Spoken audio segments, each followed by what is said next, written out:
ভারত যেভাবে পুরো বাংলাদেশ সীমান্তে কাঁটাতারের বেড়া দিয়ে নিজেদের সুরক্ষিত রাখার চেষ্টা করেছে, বাংলাদেশেরও এখন সার্বভৌমত্ব রক্ষায় মিয়ানমার সীমান্তে এই একই কাজ করতে হবে, এর কোনো বিকল্প নেই। স্বরাষ্ট্রমন্ত্রী জানিয়ে দিয়েছেন আজকে যে মিয়ানমার সীমান্তে বাংলাদেশ কাঁটাতারের বেড়া দেওয়ার পরিকল্পনা করছে এবং এটি খুব সক্রিয়ভাবে বিবেচনা করা হচ্ছে। এখন প্রশ্ন হলো, এই কাঁটাতারের বেড়াটা দিলে কি হবে, কিভাবে এই কাঁটাতারের বেড়াটা দেওয়া হবে এবং এটা কিভাবে বাস্তবায়ন করা হবে।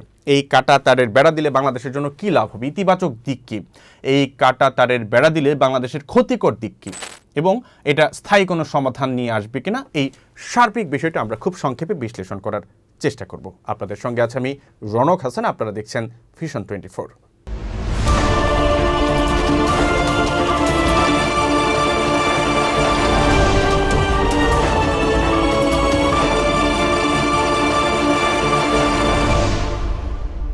দর্শক, আপনারা জানেন যে বাংলাদেশ মিয়ানমার সীমান্ত প্রায় 271 কিলোমিটার দীর্ঘ এবং এর মধ্যে স্থল সীমান্ত রয়েছে, দুর্গম পাহাড়ি এলাকা রয়েছে এবং নাফ নদী রয়েছে। সুতরাং সীমান্তটা নিশ্চয়ই আসলে এই সীমান্ত ম্যানেজমেন্ট খুব ঝুঁকিপূর্ণ, খুব কষ্টদায়ক এবং খুব চ্যালেঞ্জিং, কারণ পাহাড় রয়েছে, নদী রয়েছে এবং স্থলভাগ রয়েছে।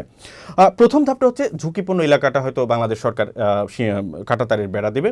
পুরো সীমান্তে একেবারে বেড়া দেওয়া তো আসলে খুব সম্ভব না। আসলে প্রথম ধাপে কক্সবাজারের রুখিয়া, টেকনাফ এবং বান্দরবানের নাইক্ষ্যংছড়ি এবং আলীকদমের মতো অতি ঝুঁকিপূর্ণ যেসব এলাকা রয়েছে, সেদিক দিয়ে যেদিক দিয়ে সবচেয়ে বেশি অনুপ্রবেশ ঘটে, সহজে অনুপ্রবেশ ঘটে, সেই স্থল সীমান্তগুলোতে সম্ভবত বেড়া দেওয়ার পরিকল্পনা করা হচ্ছে বা বেড়া দেওয়া হবে।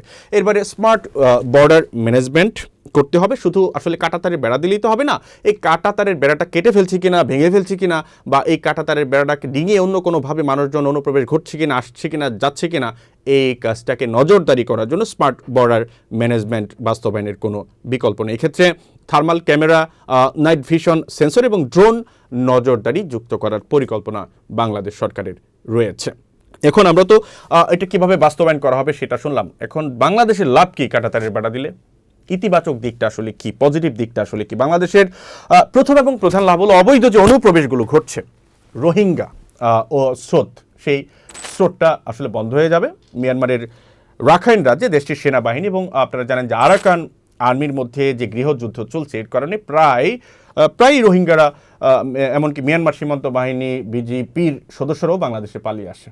কাঁটাতারের বেড়া থাকলে এই পালিয়ে বাংলাদেশে অবৈধ অনুপ্রবেশ করাটা সম্ভব না এবং এই অনাকাঙ্ক্ষিত এবং অনিয়ন্ত্রিত অনুপ্রবেশ স্থায়ীভাবে ঠেকানো সম্ভব হবে। পাশাপাশি মাদক এবং অস্ত্রের যে চোরাচালান ঘটে সেটা বন্ধ করা সহজ হবে, কারণ আপনারা জানেন যে মিয়ানমার থেকে বাংলাদেশ সীমান্ত দিয়ে, বাংলাদেশ নাফ নদী এবং দুর্গম পাহাড়ি এলাকা দিয়ে এবং অনেক সময় স্থল সীমান্ত দিয়েও বাংলাদেশে মাদক ঢুকে, এই মাদকটা আসলে মাদক ঢোকাটা বন্ধ হয়ে যাবে বা অনেকাংশেই আসলে কমে যাবে, কারণ আপনারা জানেন যে বাংলাদেশের তরুণ সমাজকে ধ্বংসকারী ইয়াবা এবং ক্রিস্টাল মেথ বা আইসের মূল রুট হলো এই মিয়ানমার সীমান্ত। সুতরাং এই সীমান্ততে যদি স্মার্ট বর্ডার ম্যানেজমেন্ট চালু হয়, যদি কাঁটাতারের বেড়া দেওয়া হয়, তাহলে ধারণা করা যায়, আশা করা যায় যে মাদকের অনুপ্রবেশ অনেকটাই কমে যাবে। এছাড়া নাইক্ষ্যংছড়ির যে দুর্গম পাহাড় ব্যবহার করে পাহাড়ি বিচ্ছিন্নতাবাদী এবং সন্ত্রাসী গোষ্ঠীগুলোর যে অবৈধ অস্ত্রের যে একটা বিষয় থাকে দেশে নিয়ে আসে, এটাও অনেকাংশে বন্ধ হয়ে যাবে বলে আশা করা যাচ্ছে। পাশাপাশি জাতীয় নিরাপত্তা এবং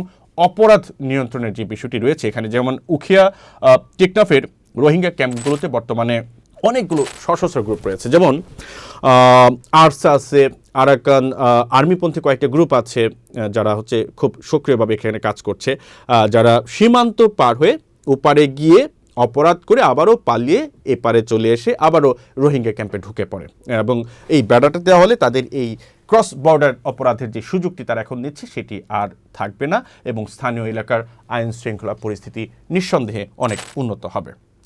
দর্শক, আমরা দেখলাম যে এই কাঁটাতারের বেড়ার পজিটিভ দিকগুলো দেখলাম, যে কাঁটাতারের বেড়া দিলে বাংলাদেশের কি লাভ হবে। এখন এই কাঁটাতারের বেড়া দিলে কিন্তু ক্ষতিও হবে। কী কী ক্ষতি হবে, কী কী নেতিবাচক দিক আছে আমরা একটু সংক্ষেপে জেনে নিই। প্রথমত হচ্ছে বিশাল যে একটা অর্থনৈতিক ব্যয়, কারণ কাঁটাতারের বেড়া দেওয়া তো খুব খামখেয়ালি বিষয় না।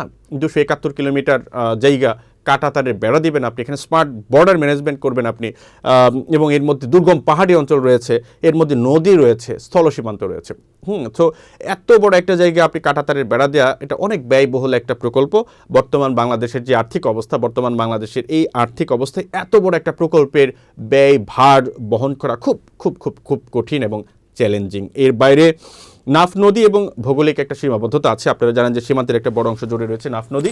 জল সীমান্তে তো আর কাঁটাতারের বেড়া দেওয়া সম্ভব না, ফলে চোরা কারবারি এবং অনুপ্রবেশকারীরা আসলে স্থলপথ বাদ দিয়ে তখন হচ্ছে জলপথ বা নৌপথে তাদের কার্যক্রম চালানোর চেষ্টা করবে, বা বেশি সক্রিয়ভাবে তারা ওই পথটাকে ব্যবহার করবে। সুতরাং জল সীমান্তের একটা ব্যাপক ঝুঁকি তখন তৈরি হবে, বা ঝুঁকি কিন্তু রয়ে যায়। এর সমাধান অবশ্য আছে, সেটা আসছি একটু পরে। এখন পরিবেশ এবং বন্যপ্রাণীর একটা বিরাট ক্ষতি হবে। আপনি ওই সীমান্ত দুর্গম পাহাড়ি এলাকা, সীমান্ত এলাকাটা কিন্তু আসলে বন্যপ্রাণী এবং পরিবেশ রক্ষার ক্ষেত্রে কার্যকরী ভূমিকা রাখে। এখন আপনি যখন ওখানে স্মার্ট বর্ডার ম্যানেজমেন্ট করতে যাবেন, গভীর জঙ্গল এবং ওই এরিয়াতে কাজ করবেন, তখন ওখানে যে আপনার বন্যপ্রাণীর যে চলাচলগুলো আছে, স্পেশালি এখানে বলে রাখা ভালো যে বান্দরবান এবং কক্সবাজারের বর্ডার এলাকাগুলোর গভীর জঙ্গল, এবং এটি এশিয়ান হাতি চলাচলের ঐতিহাসিক রোড আসলে মূলত, এবং এখানে বেড়া দিলে বন্য হাতি সহ অন্যান্য বন্যপ্রাণীর অবাধ চলাচল বাধাগ্রস্ত হবে, যা পরিবেশগত ভারসাম্য নষ্ট করতে পারে এবং হাতি এবং মানুষের একটা দ্বন্দ্ব আবারও বাড়িয়ে দিতে পারে।